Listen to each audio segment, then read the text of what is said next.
أعوذ بالله من الشيطان الرجيم بسم الله الرحمن الرحيم وجاء إخوة يوسف فدخلوا عليه فعرفهم وهم له منكرون ولما جهزهم بجهازهم قال ائتوني بأخ لكم من أبيكم ألا ترون أني أوفي الكيل وأنا خير المنزلين صدق الله العظيم۔ حضرت یوسف علیہ السلام کا ذکر ہم یہاں تک پڑھ چکے تھے کہ حضرت یوسف علیہ السلام کو قید سے نکال کے بادشاہ نے اپنی کرسی پہ بٹھایا تو حضرت یوسف علیہ السلام نے فرمایا کہ مجھے بادشاہ کی کرسی نہیں چاہیے، میں بس وزیر خزانہ بننا چاہتا ہوں، اجعلنی علی خزائن الارض۔ اس میں سمجھایا کہ حکومت میں سب سے بڑی چیز اقتصادیات اور معیشت ہے، لہذا ملک میں اگر فساد ہے، ملک میں اگر پریشانی ہے تو معیشت کی طرف توجہ دینے سے ملک میں ترقی ہوتی ہے، یعنی اس میں سب سے زیادہ توجہ تجارتی طبقے کی طرف ہو، سب سے زیادہ توجہ معاشیات کی طرف ہو، اور سب سے زیادہ توجہ ان معاشیات کی برائیوں سے بچنے کے لیے ہو، یعنی کرپشن سے بچنے کے لیے۔ تو یہ بنیادی طور پہ حضرت یوسف علیہ السلام کے اس بات کو ذکر کرنے کا مقصد ہے۔ جیسے کہ میں نے پہلے عرض کیا تھا کہ قرآن مجید صرف اس لیے نہیں ہے کہ قصہ سنائے، بلکہ بہت زبردست قصص دنیا میں بکھرے ہوئے ہوں گے۔ ہر شخص کی زندگی آپ کی ہر شخص کی زندگی ایک نئی کہانی ہے نا جی۔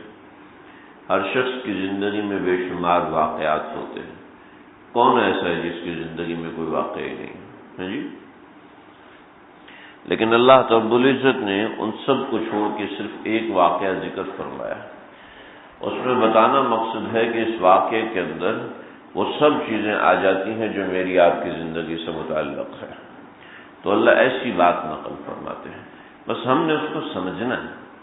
ہم اس کو صرف قصہ سمجھ کے چھوڑ دیں کہ حضرت یوسف کے ساتھ یہ ہوا تھا، چلو ٹھیک ہے، ہمیں پتہ چل گیا، اویئرنیس ہو گئی۔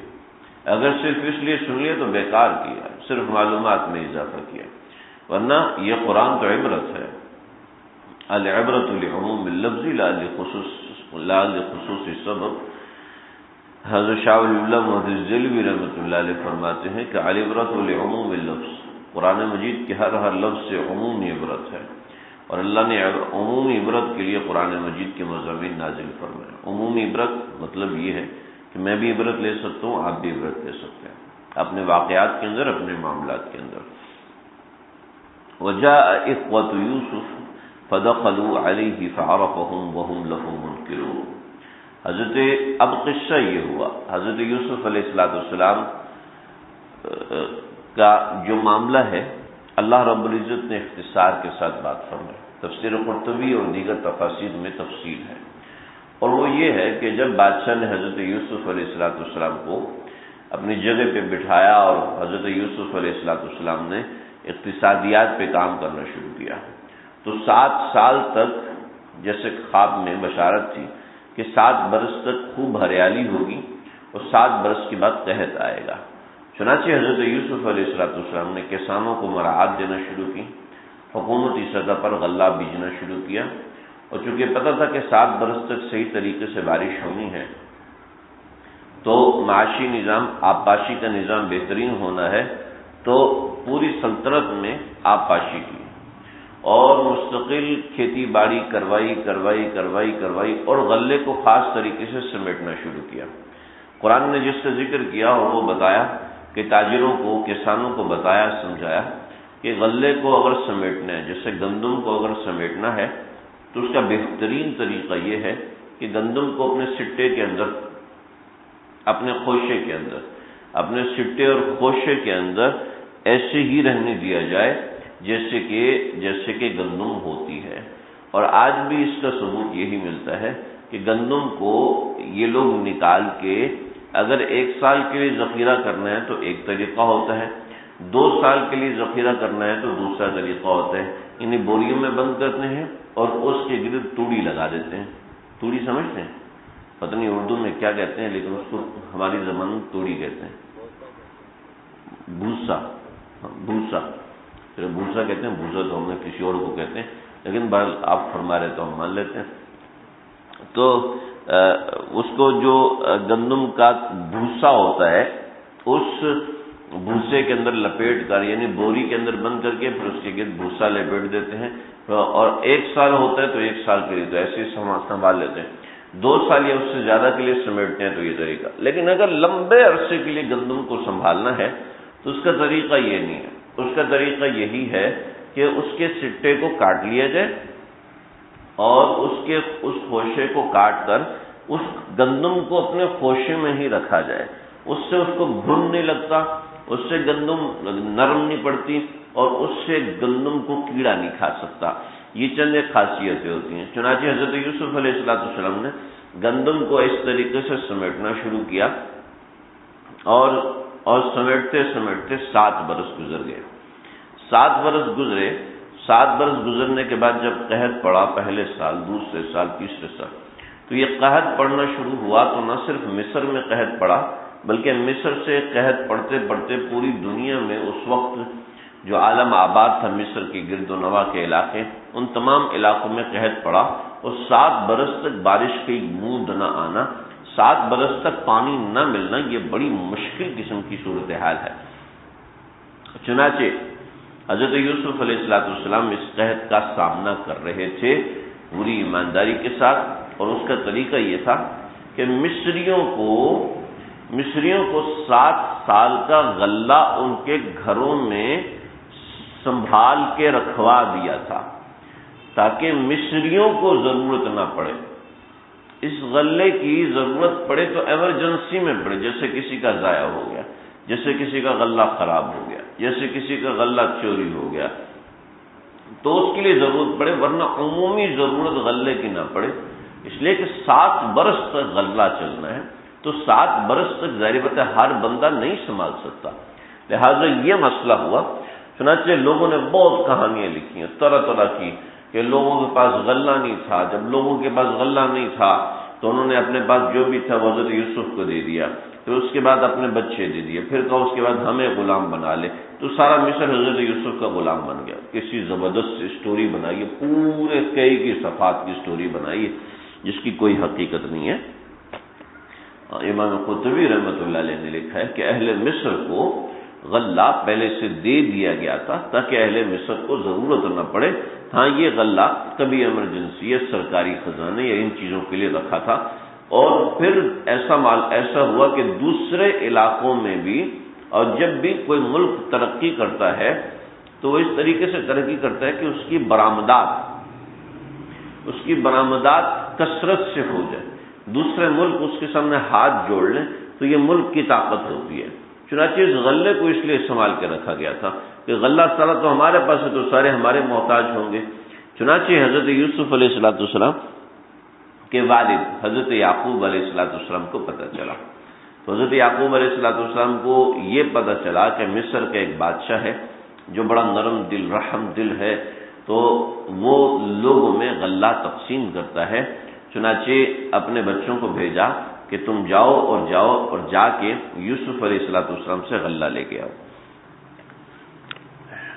بہت معافی چاہتا ہوں۔ کاپی میں نے ساتھ لے کے آنی تھی، ایک بڑی ضروری چیز میں نے سمجھانی تھی، بالکل بھول گیا۔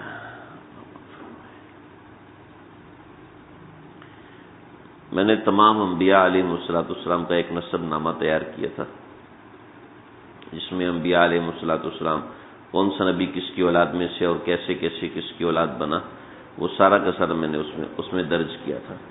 اور اس میں حضرت یوسف علیہ السلام جو تھے وہ کہاں سے تھے، اس کا میں انشاءاللہ آج عرض کروں گا۔ حضرت یوسف علیہ السلام کے جو بھائی تھے وہ اس طریقے سے تھے کہ حضرت یوسف علیہ السلام کے والد حضرت یعقوب علیہ السلام، ان کی 4 شادیاں تھیں، اور 4 شادیوں میں سے پہلی بیوی سے 6 بیٹے تھے، دوسری بیوی سے 2 بیٹے تھے، تیسری بیوی سے 2 بیٹے تھے، اور چوتھی بیوی سے بھی 2 بیٹے تھے۔ تو اس طریقے سے کتنے ہوئے جی؟ 12 ہو گئے۔ ایک بیوی سے 6، لیہ بنت ریان، اس کے ساتھ 6 بیٹے تھے، اور ایک دوسری تھی، ان سے 2 بیٹے، پھر ایک اور ان سے بھی 2 بیٹے، اور ایک اور ان سے بھی 2 بیٹے۔ تو اس طریقے سے حضرت یوسف علیہ السلام کل ملا کے 12 بھائی تھے۔ آپ کو شروع میں یاد ہو کہ حضرت یوسف علیہ السلام کے بارے میں نے ذکر کیا تھا کہ حضرت یوسف علیہ السلام نے خواب دیکھا ہے جی، خواب دیکھا، انی رأیت 11 کوكبا والشمس والقمر، انی رأیت 11 کوكبا، میں نے 11 ستارے دیکھے، 11 ستارے، ایک سورج اور ایک چاند دیکھا کہ جو مجھے سجدہ کر رہے ہیں، سمجھ رہے جی؟ تو 11 ستارے کے مجھ سے مراد 11 بھائی، 11 ستاروں سے مراد 11 بھائی، اور سورج سے مراد والد، اور چاند سے مراد والدہ۔ اب سمجھے، وجہ اخوت یوسف، حضرت یوسف علیہ السلام کے بھائی آئے، لیکن وہ 10 بھائی آئے تھے۔ فدخلوا علیہ فعرفهم، حضرت یوسف علیہ السلام نے ان کو پہچان لیا، وہم لہ منکرون، اور وہ حضرت یوسف علیہ السلام کو نہیں پہچان سکے، وہ حضرت یوسف علیہ السلام کو نہیں پہچان سکے۔ ہم اس کے اوپر بات کرتے ہیں، اس سے پہلے ہم بات کر لیں، حضرت یوسف علیہ السلام پہلے بادشاہ کی ایک وزیر خزانہ کے گھر میں تھے، اپنے والد کو خط لکھ کے بھیج سکتے تھے، نہیں بھیجا، پھر قید میں چلے گئے، چلے قید میں ہو سکتا ہے اجازت نہ ہو، لیکن میں نے قید کے حالات بھی سنا ہے کہ سارے لوگ حضرت یوسف سے محبت کرتے تھے، تو حضرت یوسف علیہ السلام بتا سکتے تھے، ٹھیک ہے۔ پھر اگلا سوال، بادشاہ حضرت یوسف علیہ السلام مصر کے صاحب اقتدار بن گئے، ابھی بھی تو حضرت یوسف بتا سکتے تھے، 7 برس گزار دیے، کم از کم 7 برس گزار دیے، اور 8واں برس مکمل ہونے والا تھا، یا 9واں برس شروع تھا، تو 9 برس سے بادشاہ بنے ہوئے ہیں۔ جب 9 برس سے بادشاہ بنے ہوئے ہیں، یعنی بادشاہ کی طرح ہی بنے ہوئے ہیں۔ بادشاہ کا نام تھا ولید بن ریان، اور یہ جو بادشاہ تھا فراعین میں سے تھا، اور علماء نے لکھا ہے کہ یہ حضرت یوسف علیہ السلام سے اس قدر متاثر ہوا تھا کہ یہ حضرت یوسف علیہ السلام کے ہاتھ پہ کلمہ پڑ گیا تھا، مسلمان ہو گیا تھا۔ پھر یہ ہوا کہ ان 7 برسوں کے اندر جو کتیفر کثرت استعمال سے ہی ہو گیا کتیفار، لیکن اصل میں ہے کتیفر، تو کتیفر جو وزیر خزانہ تھا اس کا انتقال ہو گیا تھا، اور اس کی جو بیوی تھی زلیخا، جنہوں نے حضرت یوسف علیہ السلام پر ڈورے ڈالے تھے، تو زلیخا کا نکاح ولید بن ریان جو بادشاہ تھا اس نے حضرت یوسف علیہ السلام سے کروا دیا۔ اس سے حضرت یوسف علیہ السلام کے 2 بیٹے ہوئے تھے، ایک کا نام افراعیم تھا اور دوسرے کا نام منشا تھا، بعضی کتابوں میں میشا لکھا ہوا ہے، افراعیم اور میشا، اور افراعیم کی بیٹی تھی، افراعیم کی بھی آگے اولاد تھی، ان میں سے ایک بیٹی تھی رحمت، یہ رحمت حضرت ایوب علیہ السلام کی بیوی تھی، جن کے بارے میں قرآن میں حضرت ایوب علیہ السلام نے قسم کھا لی تھی کہ میں تجھے 100 ڈنڈے ماروں گا، ساری بیویاں چھوڑ کے چلے گئیں، سارے رشتہ دار چھوڑ کے چلے گئے، صرف یہ رحمت تھی جو حضرت یوسف علیہ السلام کی پوتی تھی، یہ حضرت ایوب علیہ السلام کے ساتھ خدمت کرتی رہی۔ تو پھر اللہ نے ہیلا بتایا کہ دیکھو تم نے قسم کھا لی 100 ڈنڈے ماروں گا، تو اب اپنی قسم کو اس طریقے سے پورا کرو کہ ایک جھاڑو لے لو، اور جھاڑو میں 100 دن کے ڈالو، اور اس کو ایک دفعہ مار لینا تو تمہاری قسم پوری ہو جائے گی۔ اللہ کو اپنے بندوں سے کتنا پیار ہے۔ تو یہ وہ رحمت تھی جو حضرت یوسف علیہ السلام کی پوتی تھی، تو یہ سب وہ زلیخا سے تھی۔ اور پھر اس کے اندر بہت سی تفاصیل ہیں، ہمارے بہت چند ایک علماء نے انکار بھی کیا کہ ان تفاصیل سے، لیکن وہ تفاصیل موجود ہیں۔ میں نے جہاں تفسیر کا درس دیا ہے اس میں نے وہ ساری چیزیں بیان کی ہیں، لیکن وہ چیزیں برحق برحق ہیں، اس لیے کہ حضرت یوسف علیہ السلام کو زلیخا سے بہت زیادہ محبت ہوگی، بہت زیادہ محبت ہوگی۔ تو حضرت یوسف علیہ السلام نے ایک مرتبہ شکوہ کیا کہ آپ مجھ سے اس قدر محبت نہیں کرتی ہیں جس قدر میں آپ سے کرتا ہوں، اور پہلے آپ کی یہ منشا تھی کہ میں آپ کے ساتھ رہوں اور آپ غلط طریقہ استعمال کرتی تھی، لیکن ابھی اللہ نے حلال کر دیا تو آپ میری طرف صحیح توجہ نہیں دیتی۔ تو کہنے لگی کہ میں کیا کروں کہ اللہ نے مجھ پہ اتنا کرم کیا ہے، اتنا کرم کیا ہے، اتنا کرم کیا ہے کہ میری جو خواہش تھی وہ میری گود میں ڈال دی ہے، تو اتنا کرم کرنے کے بعد میں اس اللہ کو کیسے بھول جاؤں، اب مجھ سے اس اللہ کو نہیں بھولا جاتا۔ تو تفسیر قرطبی اور اس طریقے سے دوسری تفاسیر انہوں نے اس کی تفصیل بھی ذکر کی۔ آپ لوگ آج بور تو نہیں ہو رہے بھائی؟ مجھ سے آج صحیح بولنے نہیں ہو رہا، میرے گلے میں شدید تکلیف ہے، تو اس وجہ سے میں کچھ اچھے سے بات کر نہیں پا رہا۔ تو بہرحال حضرت یوسف علیہ السلام کی زلیخا سے شادی ہو چکی ہے، لیکن کسی بات کا ذکر آپ نے اپنے والد محترم سے نہیں کیا۔ ایک خط بھیج دیتے نا، قافلے روزانہ جاتے تھے، اب تو وہ ہو گئے، تو کیوں اپنے والد کو کیوں نہیں لکھا؟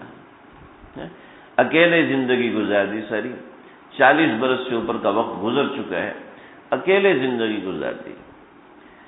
بہت سے علماء نے بہت سی باتیں فرمائی ہیں، لیکن جو صحیح بات سمجھ میں آتی ہے وہ یہ ہے کہ جیسے ہمارے آقا صلی اللہ علیہ وسلم کو حکم تھا کہ وَمَا يَنْطِقُ عَنِ الْهَوَىٰ، کہ وہ اپنی مرضی سے کچھ نہیں کرتے، ایسے تمام انبیاء علیہ السلام اپنی مرضی سے کچھ بھی نہیں کرتے۔ لہذا حضرت یوسف علیہ السلام نے بھی اسی وجہ سے اپنی مرضی سے خط نہیں لکھے۔ بعض لوگوں نے یہ بھی لکھا کہ حضرت یوسف نے خط لکھ کے ایک بکسے میں ڈالتے رہے کہ جب اللہ کا حکم ہوگا تو دے دوں گا۔ تو جب حضرت یعقوب علیہ السلام تشریف لائے تو ان کو وہ خط دکھائے کہ میں نے یہ اتنے خط لکھے، لیکن اللہ کا حکم نہیں تھا اس وجہ سے بھیجے نہیں۔ لیکن وہ روایت صحیح ہے غلط ہے اس کے بارے میں کچھ نہیں کہا جا سکتا۔ تو یہ جو اتنا عرصہ گزرا، اس کے درمیان جو معاملات ہوئے، 7 اور 10 برس گزرے ہیں کہ حضرت یوسف علیہ السلام کے اقتدار کو، اور حضرت یوسف علیہ السلام نے یہ سارے معاملہ کیے، تو یہ 10 بھائی آئے جن کو دیکھ کے حضرت یوسف علیہ السلام ان کو پہچان گئے۔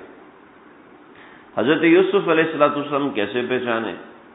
اور بھائیوں نے حضرت یوسف علیہ السلام کو نہیں پہچانا، اس لیے کہ حضرت یوسف علیہ السلام کی عمر جب کنویں میں ڈالا گیا تھا تو 7 برس تھی، ٹھیک ہے، اور بھائیوں کی عمر 15 برس سے اوپر تھی، ٹھیک ہے جی۔ جب عمر 15 برس سے اوپر آ جاتی ہے، آج کل تو ہمارے جیسے یہ عمر ہے نا، اس کی داڑھی نہیں آئی۔ محمد ابن قاسم کی جو ہے وہ 17 برس کی عمر میں پوری داڑھی تھی۔ جب میں ملتان پہنچے تو محمد ابن قاسم یعنی 15 برس کی عمر میں جو شکل بنتی ہے، آگے زندگی بھر اسی شکل میں تغیر اور تبدیلیاں آتی ہیں، یعنی وہ شکل 15 برس کی عمر میں جو بن جاتی ہے اس میں ویسی تبدیلی نہیں، بس سوائے اتنا ہی ہوتا ہے کہ منہ پتلا ہو جاتا ہے یا موٹا ہو جاتا ہے یا رنگ کوہرا ہو جاتا ہے یا کالا ہو جاتا ہے، اتنا ہوتا ہے، لیکن چہرے کے خد و خال میں تبدیلی نہیں آتی ہے، ٹھیک ہے جی۔ یہ آج کل پتہ نہیں کوئی ایپ آ رہی ہے، کسی نے مجھ سے خط میں پوچھا تھا تو مجھے اس سے پتہ کوئی فیس کر کے کوئی ایپ آ رہی ہے جو آپ کو جناب آپ بڑی عمر میں ہوں گے تو کیسے ہوں گے، جوان کی عمر میں ہوں گے تو کیسے ہوں گے، ایسے بے وقوف بنا رہے ہیں لوگوں کو۔ خیر مجھے تفصیل نہیں پتہ نہیں بے وقوف بنا رہے ہیں یا سچ میں بتا رہے ہیں، لیکن وہ بھی یعنی اس کی بنیاد بھی امید ہے اسی بات پہ ہوگی کہ 15 برس کی عمر کے بعد انسان کے چہرے کے خد و خال تبدیل نہیں ہوتے، ورنہ یہ پہلے تو یہ کرتے تھے نا، کوئی کمپیوٹر کے اندر سافٹ ویئر ہے اس کے ذریعے سے چہرہ تبدیل کرتے تھے، لیکن اس کے چہرہ تبدیل کرنے کے اندر بھی وہ مکمل چہرے کے خد و خال تبدیل نہیں کر سکتے، ورنہ انسان کی شکل ہی تبدیل ہو جاتی ہے۔ تو بہرحال اور میں آپ سے عرض کروں کہ اس طرح کی کوئی ایپ مت کریں، اس کے کچھ لوگ بتا رہے ہیں کہ مفسدات ہیں، نقصانات ہیں، ایک بات تو یہ، دوسری بات یہ کہ چہرے کی تصویر لے کے آپ رکھیں گے تو یہ بھی ایک بالکل نامناسب اور غلط قسم کی حرکت ہے. اور موبائل فون کے ساتھ ایسے استعمال کرنا، اپنی تصویریں بنانا، پوز بنانا طرح طرح، یہ فضول و لایانی قسم کا کام ہے، اور بہت سے علماء اس کو حرام کہتے ہیں. تو اس سے بچنے کی کوشش کریں، یہ بڑی نقصان دہ چیز ہے، بہت ہی خطرناک چیز ہے. اللہ ہماری اس امت کی حفاظت فرمائے. اس چیز نے جتنا اس امت کو نقصان پہنچایا ہے، آج تک کسی چیز نے اتنا نقصان نہیں پہنچایا جتنا اسمارٹ فون اور موبائلوں نے اس امت کو تباہ کیا ہے، اتنا اور کسی چیز نے اس امت کو تباہ نہیں کیا. اللہ ہماری حفاظت فرمائے. تو میں عرض کر رہا تھا کہ 15 برس کی عمر کے بعد چہرے تبدیل عام طور پہ نہیں ہوتے، چنانچہ ان خد و خال کو دیکھ کے حضرت یوسف علیہ السلام پہچان گئے کہ یہ میرا بھائی ہے. ٹھیک ہے جی. اور حضرت یوسف علیہ السلام 7 برس کے تھے. 7 برس سے اب عمر 47-40 برس سے اوپر ہو چکی، 40 برس سے اوپر عمر ہو چکی ہے. اور حضرت یوسف علیہ السلام 7 برس کی عمر میں بچھڑے تھے. تو 7 برس کی عمر کے بعد شکل تبدیل ہوتی ہے. ٹھیک ہے جی. عام طور پہ چھوٹے بچے کی شکل تبدیل ہوتی ہے 7 برس کے بعد. 10 برس میں ایک نہ جاتا ہے، پھر 10 برس سے لے کے 15 برس کی عمر تک ہر برس میں شکل تبدیل ہوتی ہے. ایک بات یہ.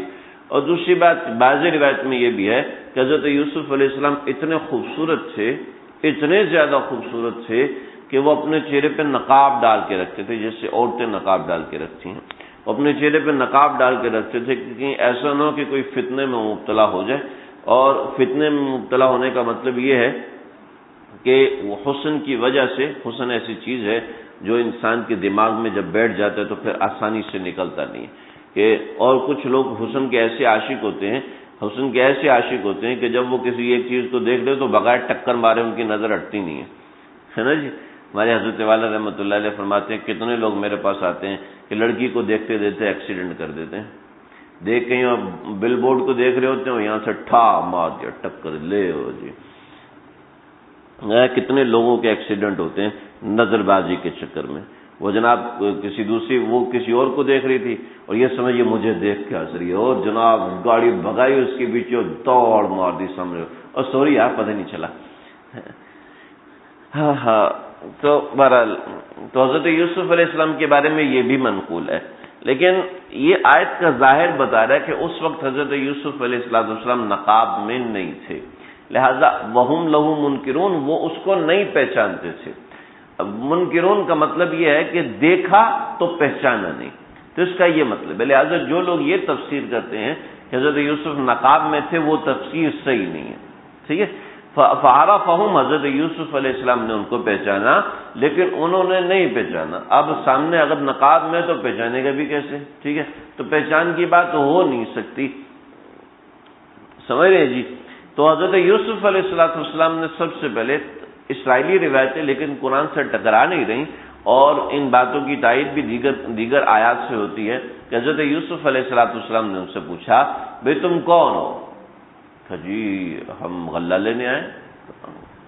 غلہ لینے نہیں آئے، جاسوسی کرنے آئے. وہ کیسے؟ کہ پہلی بات تو یہ کہ تم مصری زبان نہیں بولتے، تم عبرانی زبان بول رہے ہو. اور دیکھیں، آپ کراچی والے جب پنجابی بولیں گے تو صاف پتہ چل جائے گا آپ پنجابی کی ٹانگیں توڑ رہے ہیں. رکھ کے منہ میں پان بولتا ہے، جانے کیسی زبان بولتا ہے. ہم بھی وہ بولیں گے جیسے اردو پٹھان بولتا ہے. جب پٹھان کتنا بھی ماہر ہو، جب اردو بولے گا تو کہیں نہ کہیں ٹھا تو مارے گا نا جی. وہ ہمارے استاد جی فرماتے ہیں کہ ہم تبلیغ میں گئے ہوئے تھے، تو ہمارے ساتھ ہم چل رہے تھے میاں چنو کے علاقے میں، جہاں دور دور تک کوئی پٹھان نہیں ملتا. کہنے لگے ہمارے ساتھ ایک خان صاحب تھے، 10 دن ہو گئے تھے ان کو کوئی پشتو بولنے والا نہیں ملا. تو کہنے لگے کہ ہم وہاں مسجد میں بیٹھے تھے، درس قرآن ہو رہا تھا، کہ ہم ٹیک لگا کے بیٹھے ہوئے تھے. تو کہنے لگے میرے ساتھ مولوی اللہ یار تھے، وہ پٹھان تھے. تو وہ مولوی صاحب درس دے رہے تھے، درس کے درمیان کہنے لگے، انہوں نے کہا وہ وہاں پہنچا. تو یہ ہم ایسے بیٹھے ہوئے تھے، تو وہ اٹھ کے بیٹھ گئے، پختون دیکھنا تو پشتو ہے جناب درس ختم ہوا لگائی چھلانگ دے التا پختون دے کہنا کہتا او کہنا کہتا دغا دغا دغا دغا شروع ہو گئے. اب کوئی بندہ دوسری زبان بولتا ہے تو پکڑا جاتا ہے. ہمارے ملک میں تو ایسا نہیں ہوتا. آپ باہر ملکوں میں جائیں تو وہاں بہت سے دوسری زبانوں والے ان کے رنگ برنگے ہوتے ہیں لیکن پتہ چل ہی جاتا ہے. ہمارے ایک ساتھی تقریباً 10 سال انگلینڈ میں رہے, 10 سال تک انگلینڈ میں رہے. کہتے 10 سال تک انگلینڈ میں رہوں لیکن گورا میری زبان سنتے ہی سمجھ جاتا تھا یہ پاکستانی ہے. سنتے ہی سمجھ جاتا. کہتے میں اتنی ان سے کنورزیشن کرتا تھا لیکن اس کے باوجود وہ میری انگریزی سمجھ کے سمجھ جاتا تھا یہ پاکستانی ہے. ہاں وہ میں اپنی میری مرضی ہے, میں منہ ٹیڑھا کر کے کروں تو پھر وہ خوش ہو جاتا ہے, پھر ان کو نہیں پتہ چلتا. لیکن عام زبان بولوں تو پتہ چل جاتا تھا. تو کوئی دوسرا کوئی بھی زبان بولے تو پتہ چل جاتا ہے یہ اس کی مادری زبان نہیں ہے. عام طور پر یہ ہوتا ہے, خاص طور پر تو کچھ بھی ہو سکتا ہے. بعض لوگ ایسے ہوتے ہیں, بعض لوگ ایسے ویسی پشتو بولتے ہیں, سمجھتے ہیں یہ تو پیدائشی پشتو ہیں, لیکن ماہر ہوتے ہیں, وہ نقل کرنے کے ماہر ہوتے ہیں, کاپی کرنے میں ماہر ہوتے ہیں. یہ سب کی بات نہیں ہو رہی, عام طور پہ ایسا ہوتا ہے. چنانچہ حضرت یوسف علیہ السلام جیسے ماہر آدمی جو کہ بچپن ہی ان کی مادری زبان ہی عبرانی ہے, جب مادری زبان ہی عبرانی ہے تو وہ تو سنتے ہی سمجھ گئے نا کہ یہ تو مصر کے ہیں ہی نہیں, تو مصر کی زبان بولتے ہی نہیں. دوسرا وہ تھے حضرت یوسف علیہ السلام کے بھائی, حضرت یعقوب علیہ السلام کی اولادیں. تو حضرت یوسف علیہ السلام اتنے خوبصورت ہے تو بھائیوں پہ کچھ اثر تو ہوگا نا جی. ٹھیک ہے. مصری جو مصری ہوتے ہیں, مصر جہاں آج واقع ہے نا, یہ جو اس زمانے میں جو کنعان کے لوگ تھے, جو کنعان کے لوگ, حضرت یوسف علیہ السلام تو خوبصورت تھے نا, جو کنعان کے لوگ تھے ان کا رنگ اور روپ اور قد اور بت دوسروں کے مقابلے میں کئی گنا بہترین تھا. نکلتا ہوا نکھرتا ہوا قد تھا. جیسے اب چائنیز ہیں, ان کا قد تو اتنا خوبصورت نہیں ہوتا نا, وہ ہیں ٹھیکنے, ان کے سیب بھی ٹھیکنے ہوتے ہیں, ان کے درخت بھی ٹھیکنے ہوتے ہیں, ان کے تربوز بھی ٹھیکنے ہوتے ہیں نا جی, ایسے ہی ہوتا ہے نا. تو وہ چھوٹے قد کے ہوتے ہیں. تو جیسے جیسے آپ علاقے تبدیل کریں گے, جسمانی ساخت بھی تبدیل ہوتی ہے, زبان بھی تبدیل ہوتی ہے, لہجے بھی تبدیل ہوتے ہیں. چنانچہ حضرت یوسف علیہ السلام ان کو دیکھ کر پہچانا اور فرمایا کہ تم تو جاسوس لگتے ہو, اس لیے کہ نمبر 1 تو تمہاری زبان عبرانی ہے, تمہاری زبان مصری ہے ہی نہیں. کہا ہاں بالکل صحیح. یہ کہلوانے کا مطلب یہ ہوتا ہے تاکہ سامنے والے پہ اتنا گہرا شک کیا جائے کہ وہ اپنا سب کچھ کھول کے صاحب بتا دے. یہ ٹرک ہوتی ہے. چنانچہ حضرت یوسف علیہ السلام نے پہلے آتے شک والی بات کر دی تاکہ وہ اپنا سب کچھ کھول کے بتا دیں. چنانچہ وہ کہنے لگے نہیں اے حضرت یوسف علیہ السلام, ہم کنعان سے آئے ہیں, ہم تو مصر کے ہیں ہی نہیں, ہماری شکل سے بھی نہیں لگتا کہ ہم مصر کے ہیں. مسئلہ یہ ہے کہ ہم کنعان میں ہیں اور کنعان میں قحط پڑا ہوا ہے. ہمیں وہاں لوگوں نے بتایا ہے کہ یہاں مصر کا ایک بادشاہ ہے جو بڑا رحم دل نرم دل ہے, لہٰذا تم اس کے پاس جاؤ اور ان سے جا کے غلہ لو. ایک بات. دوسری بات یہ ہے کہ آپ ہم پہ کسی بھی طرح کا شک نہیں کر سکتے, اس لیے کہ ہم اللہ کے نبی حضرت یعقوب علیہ السلام کی اولاد ہیں. لہذا جب ہم ان کی اولاد میں سے ہیں جن کا شرف اور کرامت مصر تک آئی ہوئی ہے کہ لوگ ابھی تک ان کو مانتے ہیں, حضرت یعقوب علیہ السلام کو, اور وہ ان کے بڑے حضرت ابراہیم علیہ السلام کہ سارے ان کو مانتے ہیں, تو ہم ان کی اولاد میں سے ہیں. اتنی بڑی اولاد ہونے کے بعد ہم کوئی اس طرح کی جاسوسی والے حرکت کریں گے, ایسا آپ نہ سوچیں. چنانچہ حضرت یوسف علیہ السلام کو اس سے سمجھ میں آ گئی کہ ان کے ابا زندہ ہیں. ان کو پتہ چل گیا کہ ابا زندہ ہیں اور باقی لوگ بھی سلامتی سے ہیں. پھر انہوں نے سوال کیا کہ بھئی یعقوب علیہ السلام کے بیٹے ہو تم, کتنے بیٹے ہو, کتنے بھائی ہو؟ تو کہنے لگے جی ہم 12 بھائی ہیں. تو کہا 10 کیوں آئے ہو؟ کہنے لگے کہ ایک تو بچپن میں جنگل میں کھو گیا تھا, اور ایک جو ہے ابا کو بہت عزیز ہے, لہذا ابھی ابا اس کو کہیں جانے نہیں دیتے. تو وہ ان کے سگے بھائی تھے حضرت یوسف علیہ السلام کے, حضرت بنیامین, وہ سگے بھائی تھے. تو حضرت یوسف علیہ السلام کو ان سے زیادہ لگاؤ اور پیار تھا. اور دوسری طرف حضرت یعقوب علیہ السلام کو بھی ان سے زیادہ لگاؤ تھا. تو حضرت یوسف علیہ السلام نے فرمایا کہ دیکھو بھائی میرا قانون ہے، قانون یہ ہے کہ میں ایک بندے کو ایک بندے کا اناج دیتا ہوں، لہذا اسی قانون کے تحت میں تمہیں بھی تمہارے ایک ایک بندے کا اناج دوں گا، تمہارے 11ویں بھائی کا اناج نہیں دوں گا.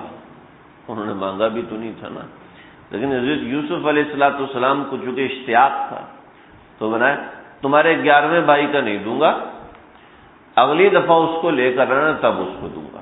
اور تم دیکھتے ہو کہ میں نے کتنا اچھا تول کے دیا، میں کتنی اچھی میزبانی کی ہے. اس کے بعد دیکھو اگر اگلی مرتبہ اس کو لے کر نہ آئے تو مجھے پتہ چل جائے گا تم نے جھوٹ بولا ہے، تم جاسوس ہو، تم نے جھوٹ بولا ہے. اگلی دفعہ اس کو لے کر آئے تو آئے، ورنہ یہ قید تو 7 سال تک دوبارہ کبھی بھی نہیں ملے گا. اللہ کیسی زبردست کہانی بنا دی. فَعَرَفَهُمْ وَهُمْ لَهُ مُنْكِرُونَ وَلَمَّا جَهَّزَهُمْ بِجَهَازِهِمْ قَالَ ائْتُونِي بِأَخٍ لَكُمْ، اپنے بھائی کو لے کے آنا، من ابیکم، اپنے ابا سے لے کے آنا. الا ترون انی اوفی الکیل وانا خیر المنزلین، میں نے کیسا برابر تولا اور میں کیسا اکرام کرنے والا ہوں. اس کا مطلب ہے حضرت یوسف علیہ السلام نے اپنے بھائیوں کو بٹھایا، ان کو بٹھا کے کھانا کھلایا، ان کا خوب اکرام وغیرہ کیا.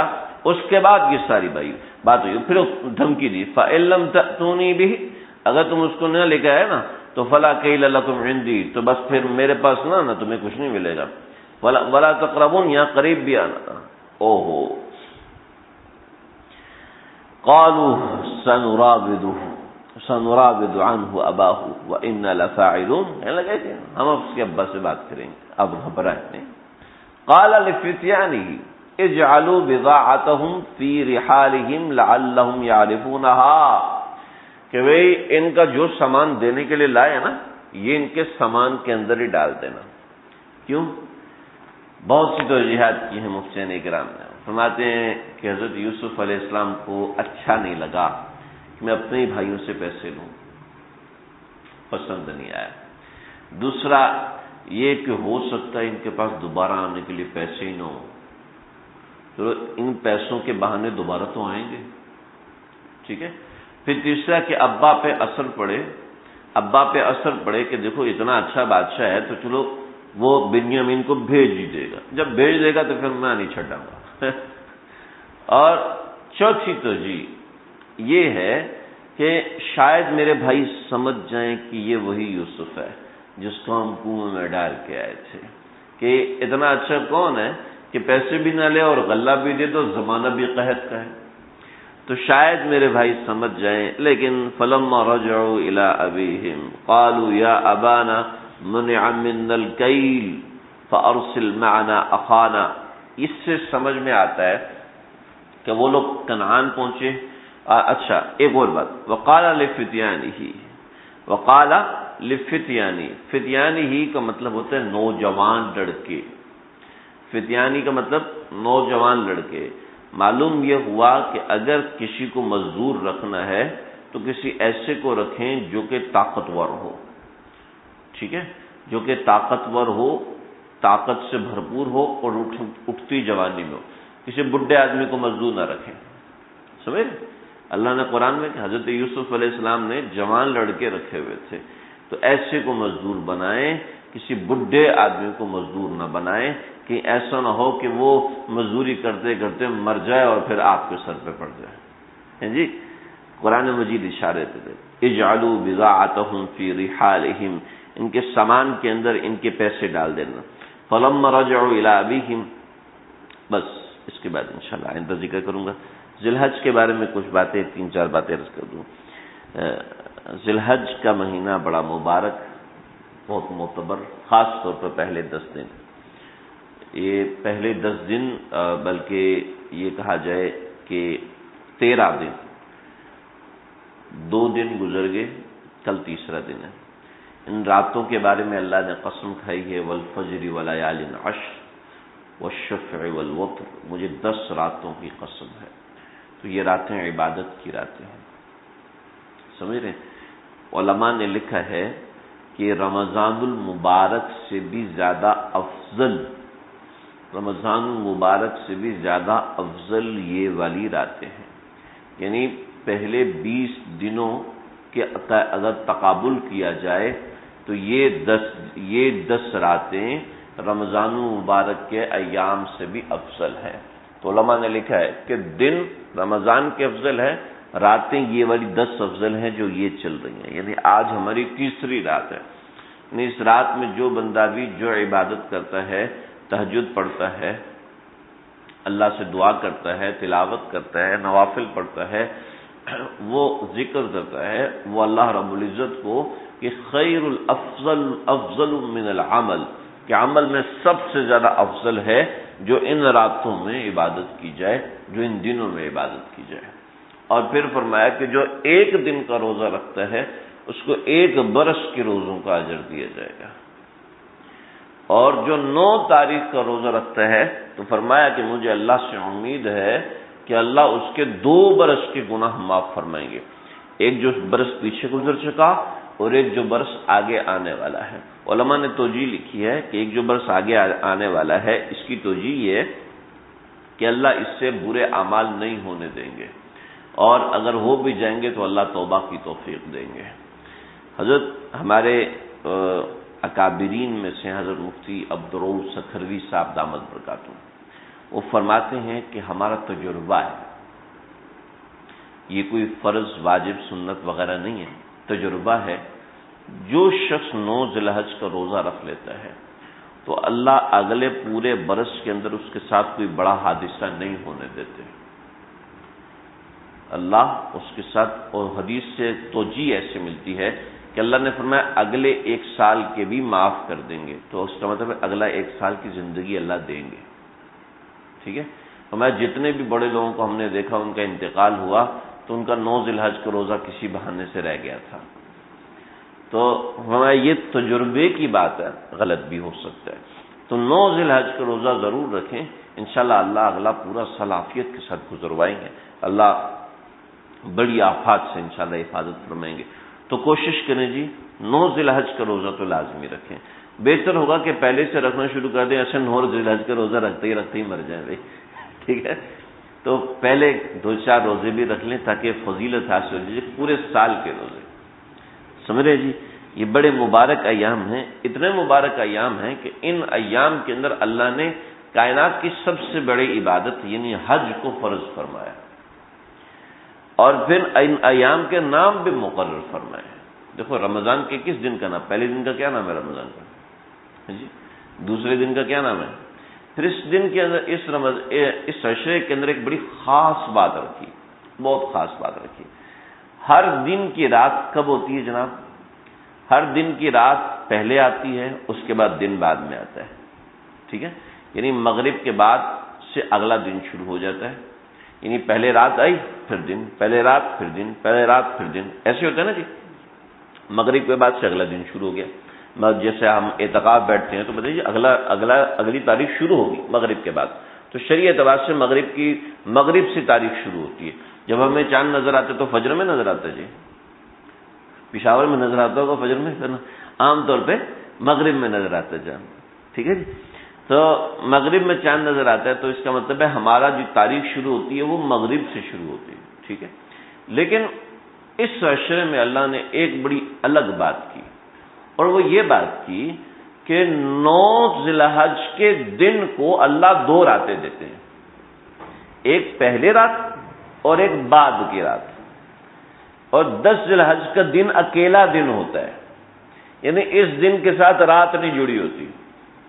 سمجھ رہے جی. شرعی احکامات میں اس دن کے ساتھ رات نہیں جڑی. اس کی وجہ کیا ہے؟ اس کی وجہ یہ ہے کہ 9 ذی الحج کو یوم عرفہ ہے، اور ظہر سے لے کے مغرب تک وقوف عرفہ کرنا یہ فرض ہوتا ہے حاجی کے لیے. لیکن اللہ رب العزت نے اس عرفہ کے دن کو اتنا زبردست بنایا کہ اس کا اثر رات میں ایسا چلا گیا کہ اس کو اگلی رات بھی اللہ رب العزت نے دے دی ہے. یعنی اگر کوئی شخص عرفہ کے دن میں تو نہیں آیا لیکن عرفہ کی رات میں میدان عرفات میں چلا گیا عرفہ کی رات میں میدان عرفات چلا گیا تو اس کا فرض ادا ہو جائے گا، یعنی اس کا حج ہو جائے گا، حاجی بن سکتا ہے وہ، بعد میں اس کا دم دے دے کہ تاخیر سے پہنچا، لیکن اللہ نے اس رات کو بھی عرفہ کی رات قرار دیا، سمجھ رہے ہیں؟ اس رات کو عرفہ کی رات قرار دیا اور اس رات میں بھی عبادت کرنے کا حکم دیا۔ یہ رات عید الاضحیٰ کی رات نہیں ہے جی، ہم رمضان کے آخر میں جو لیلۃ الجائزہ مناتے ہیں تو جو چاند رات کہتے ہیں، تو چاند رات وہ لیلۃ الجائزہ کہلاتی ہے، عید الفطر کی رات، تو وہ عید الفطر کی رات ہوتی ہے، لیکن یہ جو رات ہوتی ہے یہ یوم الاضحیٰ کی رات نہیں ہوتی، یہ عرفہ کی رات ہوتی ہے۔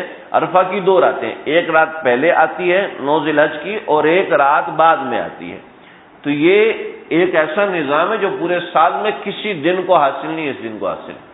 حضرت عمر نے فرمایا تھا کہ ہمیں یہ دن حاصل ہے، ہم اس دن روزہ رکھیں گے، آئندہ سال سے ہم اس دن روزہ رکھیں گے، اور پھر اللہ کے نبی نے اس کی یہ توجیہ دی کہ اس دن جو روزہ رکھے گا اس کو 2 سال کے گناہ اللہ رب العزت معاف فرماتے ہیں۔ پھر ان ایام کے اندر ایک بڑی خاص چیز کہ اللہ تعالیٰ نے ان ایام کے نام بھی رکھے۔ 8 ذی الحج کا نام رکھا ہے یوم الترویہ، 9 ذی الحج کا نام رکھا یوم العرفہ، 10 ذی الحج کے 2 نام رکھے، یوم الاضحیٰ اور یوم النحر، 11، 12 اور 13 ذی الحج کے نام رکھے ایام تشریق، سمجھ رہے جی، ایام تشریق۔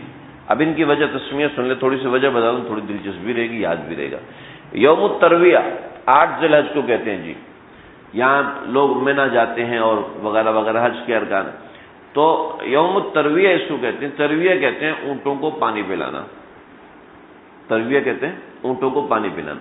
آپ صلی اللہ علیہ وسلم کے زمانے میں لوگ جب حج کے لیے جاتے تھے تو اونٹ کو اس دن میں پانی پلا لیتے تھے، تاکہ آگے حج کے 4-5 دن ہیں تو اونٹ پانی نہ مانگے۔ ہم تو صبح پی لیں تو شام کو پیاس لگتی ہے، شام کو پی لے تو صبح پیاس لگتی ہے، 2 گھنٹے بعد پیاس لگ جاتی ہے، لیکن اونٹ ایسا جانور ہے اس کو ایک دن پلا دو 4-5 دن آرام سے گزر جاتے ہیں، اس کو پانی پینے کی ضرورت نہیں پڑتی۔ تو اس دن میں سارے لوگ مل کے، سارے حجاج مل کے اپنے اونٹوں کو پانی پلا لیتے تھے، تو اس وجہ سے اس دن کا نام یوم الترویہ رکھ دیا۔ 9 ذی الحج کو یوم عرفہ کہتے ہیں۔ یہاں پر ایک ہمارے ہاں فتنہ ہے، اور اس فتنے کے حساب سے بات یہ کہتے ہیں جی، عرفہ کا مطلب ہے جس دن لوگ عرفات جائیں، عرفہ کا مطلب ہے جس دن لوگ عرفات جائیں، لہذا جس دن لوگ عرفات جاتے ہیں اسے یوم عرفہ کہتے ہیں۔ نہیں، 9 ذی الحج کو یوم العرفات کہتے ہیں، یوم العرفہ کہتے ہیں۔ اس دن کو جس دن لوگ عرفہ جاتے ہیں اس کو نہیں کہتے جی، ہاں یہ اس کی وجہ تسمیہ ہے کہ 9 ذی الحج کو چونکہ لوگ عرفہ جاتے ہیں تو اس کو یوم العرفہ کہتے ہیں، لیکن پاکستان میں تو یوم العرفہ 9 ذی الحج کو منایا جائے گا، یا دوسرے ممالک کے اندر یوم العرفہ تو اس وقت وہاں پر رات ہوگی، تو وہاں پہ کیسے منایا جائے گا؟ امریکہ میں تو وہاں اس وقت رات ہے، تو وہ کیسے یوم العرفہ منائیں گے؟ ہمارے ہاں یہ فتنہ ہے کہ وہ کہتے ہیں جناب جب لوگ عرفات جا رہے ہیں بس وہی دن عرفہ ہے، نہیں، جب 9 ذی الحج آئے گی تو وہ دن عرفہ ہے۔ دیکھیں ہم تو عشاء کی نماز پڑھ چکے، سعودی عرب والوں نے ابھی تک عشاء کی نماز نہیں پڑھی، تو ہم کیا کریں گے؟ اب ہم سعودی عرب والوں کے ساتھ دوبارہ پڑھیں گے عشاء کی نماز؟ بھائی جیسے ان کی نماز کے اوقات الگ ہیں، ایسے ان کی تاریخ کے اوقات بھی الگ ہیں، ایسے ہماری تاریخ کے اوقات الگ ہیں، ہم اپنی تاریخ کے حساب سے کام کریں گے اور وہ لوگ اپنی تاریخ کے حساب سے کام کریں گے۔ تو یہ بات ہے، یہاں پر بات مکمل ہوگی۔ 9 ذی الحج یوم العرفہ ہے، اس کے بعد 10 ذی الحج یوم النحر ہے، یوم الاضحیٰ ہے۔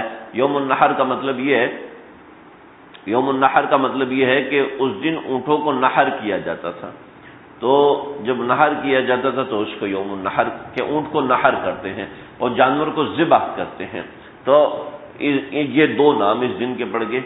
اور آگے 11، 12 اور 13 یہ ہیں ایام تشریق۔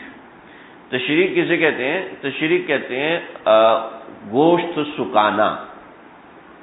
عرب کے لوگ ایسے کرتے تھے، ہم نے بنگالیوں کو دیکھا جو بنگلہ دیشی تھے، ہمارے ساتھ مدرسے میں پڑھتے تھے، وہ ایسا کرتے تھے، قربانی کا گوشت جو ہے وہ سلائی کر لیتے تھے، دھاگے میں پرو لیتے تھے، اس کو لٹکا دیتے تھے۔ ان دنوں میں ان کے کمروں میں جانا حرام ہوتا تھا، ایسی بدبو آتی تھی، ایسی بدبو، اللہ حفاظت فرمائے، اتنی خطرناک بدبو۔ وہ گوشت جو ہے وہ دھوپ میں سوکھتا ہے، اور سوکھنے کے بعد اس میں بدبو ختم ہو جاتی ہے، بہت مزیدار ہو جاتا ہے۔ آپ صلی اللہ علیہ وسلم نے بھی یہ گوشت، سوکھا ہوا گوشت آپ صلی اللہ علیہ وسلم نے پسند فرمایا، آپ صلی اللہ علیہ وسلم نے استعمال فرمایا۔ تو ہمارے ہاں تو یوم التشریق نہیں ہوتا نا، ہمارے ہاں تو یوم التجمید ہوتا ہے، گوشت جمانے کا ایام ہوتے ہیں، وہاں پہ تشریق ہو، وہاں بھی لوگ گوشت محفوظ کرتے تھے تو اس طریقے سے کرتے تھے کہ گوشت کو سکھا لیتے تھے اور سکھانے کے بعد پھر اس کو پیستے تھے اور پیسنے کے بعد اس کو کھانے میں ڈال کے استعمال کرتے تھے، اور یہ بڑا اچھا طریقہ ہے۔ میں نے بھی وہ چیزیں کھائی ہوئی ہیں جو ہمارے ساتھی بناتے تھے، وہ بہت اچھا اس میں ٹیسٹ آتا ہے، ذائقہ آتا ہے۔ تو یہ ایام ہیں بڑے مبارک۔ ان ایام میں چونکہ ہمیں آگے موقع نہیں ملے گا بقرعید سے پہلے کہ ہمارے پاس 8-9 ذی الحج ہو جائے گی، پتہ نہیں موقع ہوگا نہیں ہوگا، تو قربانی کا عرض کر دوں، جس کے پاس 52.5 تولہ چاندی کے بغیر 5 چیزیں ہیں، 5 چیزیں 3 ایام کے اندر، 5 چیزیں 3 ایام کے اندر 52.5 تولہ چاندی کے بقدر اگر کسی کے پاس ہیں تو اس پہ قربانی کرنا واجب ہے، اور بعض اکابرین کے نزدیک سنت موقدہ ہے۔ ہمارے نزدیک قربانی کرنا واجب ہے، اور وہ 3 چیزیں 3 ایام ہیں۔ 10 ذی الحج کی فجر کے بعد، 10 ذی الحج کی فجر کا وقت شروع ہوتا ہے، فجر سے 11 ذی الحج اور 12 ذی الحج کی مغرب تک اگر کسی کے پاس 5 مال ہیں، 5 مال، سونا، چاندی، نقد، مال تجارت اور ضرورت سے زائد سامان، ٹھیک ہے جی، سونا، چاندی، نقد، مال تجارت، ضرورت سے زائد سامان، ان میں سے 5 یا 1 یا 2 یا کتنی بھی چیزیں ہوں، اگر کسی کے پاس ان 3 ایام کے اندر ہیں تو اس کے اوپر قربانی کرنا واجب ہے۔ آپ صلی اللہ علیہ وسلم نے فرمایا کہ جس شخص پر قربانی واجب ہے اور وہ قربانی نہ کرے تو ہماری عیدگاہوں میں نہ آئے، ہماری عیدگاہوں کے قریب بھی نہ آئے۔ آج کل بہت سے مستشرقین قسم کے لوگ ہیں، وہ کہتے جی قربانی کرنے سے بہتر ہے آپ کسی کے گھر میں اتنا صدقہ دے دو، کسی کے گھر میں اتنا صدقہ دے دو۔ یہ مسئلہ یہ ہے کہ جب ورلڈ ٹور پہ جانا ہوتا ہے اور جب اپنے گھر کے اندر اپنے گھر میں مہمان آتے ہیں، ان کی دعوت کرنی ہوتی ہے، اس وقت کسی کی خدمت یاد نہیں آتی، لیکن جیسے ہی بقرعید کے جانور بکنا شروع ہوئے فوراً یہ لیکچر شروع ہو جاتے ہیں، بھی بہتر ہے کسی کی مدد کر دو، کیا ضرورت ہے اتنے جانور ذبح کرنے کی، کیا ضرورت ہے اتنا۔ مسئلہ یہ کہ صرف قربانی سے کچھ چڑ ہے، بس اس چڑ کو اس طریقے سے کہتے ہیں، اس چڑ کا سہارا لیتے ہیں خدمت کا۔ جیسے عید بقر ختم ہوتی ہے وہ لیکچر بھی ختم ہو جاتے ہیں۔ اب آپ ایسا کرو کہ آپ بھی ایسا کرو کہ جانور لو اور جانور لے کے ذبح کرو، قربانی کرو، سارا گوشت غریبوں میں تقسیم کر دو نا، غریبوں کی خدمت کرنے کا اتنا جذبہ ہے تو سارا گوشت غریبوں میں تقسیم کر دو، کیوں جی؟ لیکن مسئلہ یہ ہے کہ جہاں اللہ رب العزت کا حکم آیا تو اس سے چڑ ہونا شروع ہو جاتے ہیں۔ ایسے کہتے ہیں کعبۃ اللہ جانے سے بہتر ہے، کعبے کی چکر لگانے سے بہتر ہے کسی غریب کے گھر کے چکر لگا دو۔ بھئی کعبۃ اللہ کو غریب کے گھر کے چکر سے کیوں مقابلہ دیتے ہیں؟ کیوں مقابلہ دیتے ہیں؟ وہ غریب جانا چاہتا ہے تو کیوں روکتے ہو آپ؟ اور آپ غریب کے گھر کے چکر آپ لگا لو نا، بھائی دوسرے کو نصیحت کرو تو آپ لگا لو غریب کے گھر کے چکر، اس میں کون سی ایسی بات ہے؟ دیکھیں جہاں شریعت کے احکامات ہیں وہاں کسی دوسرے ہمدردی اور دوسرے حکم کا تقابل نہیں کرنا چاہیے، اس لیے کہ اللہ رب العزت زیادہ بہتر جانتے ہیں ہم سے، اور اس کو ثابت کرنے پہ تو بے شمار چیزیں ہیں جس کے ذریعے سے ثابت کیا جا سکتا ہے۔ تو بھائی یہ قربانی واجب ہے، فرض نہیں ہے۔ یہی بھی بتا دوں امام ابو حنیفہ رحمۃ اللہ علیہ نے اس کو واجب کہا ہے، اس لیے کہ اس کی جو وعید ہے وہ بہت خطرناک ہے، اس لحاظ سے واجب ثابت کیا، ورنہ امام ابو یوسف، امام محمد، امام شافعی، امام مالک، امام احمد بن حنبل اور ان سب کے نزدیک قربانی کرنا سنت موقدہ ہے، اور سنت موقدہ بھی ایسی چیز ہے کہ جس کو چھوڑنے سے انسان گنہگار ہوتا ہے۔ سنت موقدہ اور واجب میں اتنا فرق ہے، اتنا سا فرق ہے، کہتے جی سنت موقدہ بھی چھوڑی نہیں جا سکتی، واجب بھی چھوڑا نہیں جا سکتا، لیکن اگر سنت موقدہ چھوٹ گئی ہے تو اس کے لیے کوئی کفارہ دے دو، اور اگر واجب چھوٹ گیا تو وہ ادا کرنا پڑے گا، کسی ذریعے سے ادا کرنا پڑے گا، بس اتنا سا فرق ہوتا ہے۔ لیکن یہاں اس کا فرق تھوڑا دوسری طرح کا ہے، میں اس میں نہیں جاؤں گا۔ جس کی پہلے قربانیاں واجب رہ گئی ہیں تو وہ علماء کے مفتیین کرام سے الگ سے مسئلہ پوچھ لیں، لیکن بس اتنا چھوٹا سا فرق ہوتا ہے، ورنہ ادائیگی میں کوئی فرق نہیں ہے۔ گناہ دونوں کا مساوی ہے، کوئی جان بوجھ کے چھوڑتا ہے یا کوئی کیسے بھی چھوڑتا ہے، جس پہ قربانی واجب ہے۔ ہاں، جس پہ قربانی واجب نہیں ہے بہتر ہے کہ وہ بھی قربانی کرے، اس لیے کہ نبی کریم صلی اللہ علیہ وسلم نے فرمایا کہ عید الاضحیٰ کے ایام میں افضل عمل یہ ہے خون بہایا جائے، یعنی اللہ کے راستے میں قربانی کی جائے، اللہ کے راستے میں جانور کو ذبح کیا جائے، یہ سب سے بہترین، یعنی اللہ کو سب سے زیادہ محبوب ہے احراق الدم، جانور کا خون بہانا ان دنوں میں۔ لہذا اس کی فکر رکھی جائے کہ اگر اللہ نے دیا ہے تو قربانی ادا کی جائے۔ اتنی پسند ہے اللہ کے نبی کو قربانی کرنا۔ قربانی کتنی ہوتی ہے جی؟ ایک بندے کے ذمہ ایک قربانی ہوتی ہے نا، اور ایک اونٹ میں کتنے حصے ہوتے ہیں جی؟ 7 حصے ہوتے ہیں۔ ہمارے آقا صلی اللہ علیہ وسلم نے اپنی طرف سے 100 اونٹ قربان کیے، 100 اونٹ، اتنی پسند ہے۔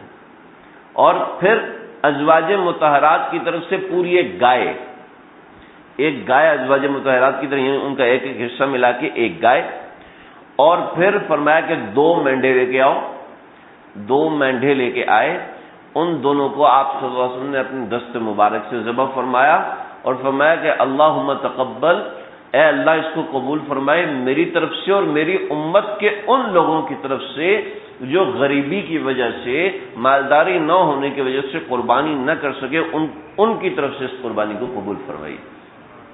یعنی جو شخص قربانی نہیں کر سکتا تو اس کی طرف سے آقا صلی اللہ علیہ وسلم نے قربانی کر دی ہے، انشاءاللہ اس کو بھی اجر ملے گا اس کی نیت کا۔